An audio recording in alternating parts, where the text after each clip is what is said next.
এদিকে ৩ দফা কম্পনের পর আবারও ভূমিকম্পের শঙ্কায় শনিবার রাতে নরসিংদীতে আতঙ্কিত হয়ে পড়ে মানুষ। পরিবার নিয়ে মাঠ ও খোলা আকাশের নিচে রাতভর অবস্থান করেন তারা।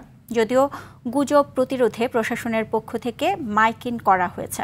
ভূমিকম্প নিয়ে সবাইকে সচেতন থাকার পরামর্শ দেন প্রশাসনের কর্মকর্তারা। নরসিংদী থেকে নূরে আলম রনির তথ্যচিত্রে জানাচ্ছেন নাদিরা সুলতানা।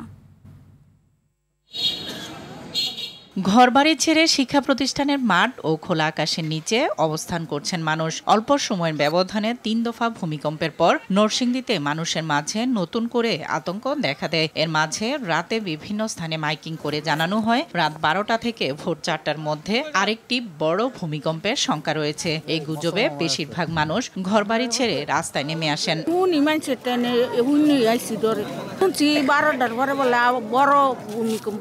আমাদের সবার মনে একটা আতঙ্ক, আমরা ভয় পাইতেছি। মসজিদে মাইকিং করছে, রিউমার ছড়ানো হচ্ছে 10টায় আরেকটা হবে, 12টায় আরেকটা হবে। এগুলার কারণে পলাশের ম্যাক্সিমাম মানুষই আসলে গতকাল রাত 2টা পর্যন্ত বাইরেই কাটাইছে। এই ট্রমা থেকে আমরা এখনো বের হইতে পারি নাই। তাই বাজাইতেছে আমরা বিপজ্জনক থাকতে চাই না, এই কারণে আমরা বাড়ি ছেড়ে চলে যেতেছি। একটি মহল গুজব ছড়িয়ে মানুষের মাঝে আতঙ্ক সৃষ্টি করে। পরে প্রশাসনের পক্ষ থেকে মাইকিং করে গুজব প্রতিরোধের চেষ্টা করার কথা জানান এই কর্মকর্তা।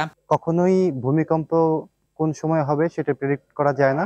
এখন পর্যন্ত কোনো যন্ত্র নাই। ভূমিকম্প যখন সংঘটিত হয় তখন আতঙ্কগ্রস্ত না হয় আমরা যেন নিরাপদ অবস্থানে যেতে পারি। ভূমিকম্প পূর্বাভাসের কোনো উপায় না থাকায় গুজব ছেড়ে সবাইকে দুর্যোগে সচেতন থাকার পরামর্শ দেন সংশ্লিষ্টরা।